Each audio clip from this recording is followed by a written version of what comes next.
मध्य प्रदेश में होने वाले उपचुनाव से पहले प्रदेश के साधु संतों ने अब शिवराज सरकार की चिंता बढ़ा दी है।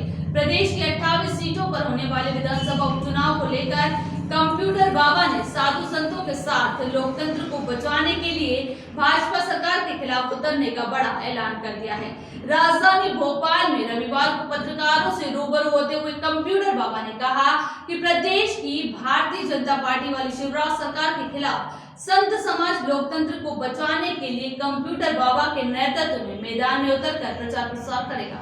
कंप्यूटर बाबा ने बताया कि साधु संतों के साथ 22 सितंबर को मंदसौर से भाजपा के खिलाफ प्रचार अपने अभियान का आगाज करेंगे, जिसका समापन भिंड में होगा। इसी बीच कंप्यूटर बाबा ने बीजेपी के लोकतंत्र की हत्या करके सरकार बनाई। शिवराज सरकार के संरक्षण में बड़े पैमाने पर प्रदेश में रेत उत्खनन का कारोबार फल फूल रहा है। बाबा ने कहा कि सीएम के गृह जनपद सीहोर के जैत में बड़े पैमाने पर अवैध रेत का कारोबार जारी है और रेत के अधिकांश कारोबार में सीएम के रिश्तेदार संलग्न हैं।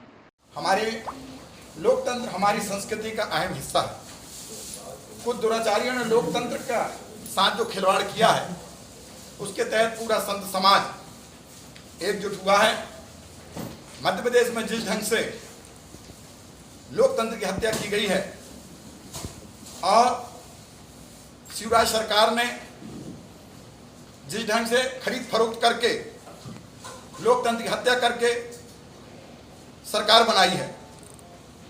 जनता ने चुना था कमलनाथ सरकार को कि जनता की चुनी हुई सरकार थी, परंतु खरीद फरोख्त करके और सरकार गिरा करके और जनता को वोट को बेच करके, उसके मत को बेच करके, और इन्होंने जो सरकार बनाई है, पूरा संत समाज सैकड़ों की संख्या में 22 सितंबर मंगलवार से सैकड़ों की संख्या में मध्य प्रदेश में जहां उपचुनाव हो रहे हैं, गांव-गांव घर-घर जा रहे हैं और जनता के सामने अपनी बात रखेंगे कि जिन्होंने एक दुराचारी ने, जिन्हें भ्रष्टाचार ने, जिन्होंने गद्दारी की है, लोकतंत्र की हत्या की है, इन्हें वोट न दिया जाए।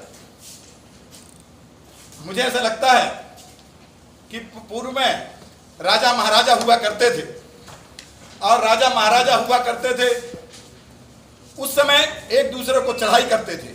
उसी प्रक्रिया के, उसी प्रथा को बंद करके लोकतंत्र बनाया है, संविधान बनाया है।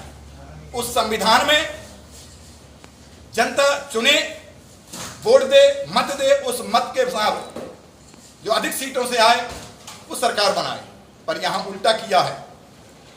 यहां तो शिवराज सरकार ने खरीद फरोख्त करके और जिस ढंग से सरकार बनाई है, जनता के बेमन से, जनता की वोटों को बेच करके, यदि जनता को चुनना ही था शिवराज सरकार को, तो 2018 में जो चुनाव हुए हैं उसमें चुनते, पर इन्हें खरीद फरोख्त करके जिस ढंग से किया है, पूरा संत समाज लोकतंत्र बचाने के लिए उपचुनाव में जा रहा है। मीडिया के माध्यम से बनी बनाई सरकार गिरा दी, जिसने दोबारा खर्चे की राह जगा दी, जिसने जनता के सपनों को आग लगा दी, जिसने अपनी असल औकात दिखा दी, जिसने अब कैसे वोट मिलेगी ऐसे गद्दार को, कैसे जनता जिता पाएगी ऐसे मक्कार को, कर गया छलनी है जो जनता के अरमान को, कैसे मचल रहा मक्कार कुर्सी के सम्मान को। जनता सब कुछ देख रही है छीना झपटी मक्कारों की, जनता सब कुछ देख रही है छीना झपटी मक्कारों की। अब तो जब जमानत होगी लोकतंत्र के गद्दारों की, इन्हें पता चल जाएगा धोखेबाजी का अंजाम। नीम के पेड़ पर नहीं लगेगा कभी रसीलाम, नीम के पेड़ पर नहीं लगेगा कभी रसीलाम।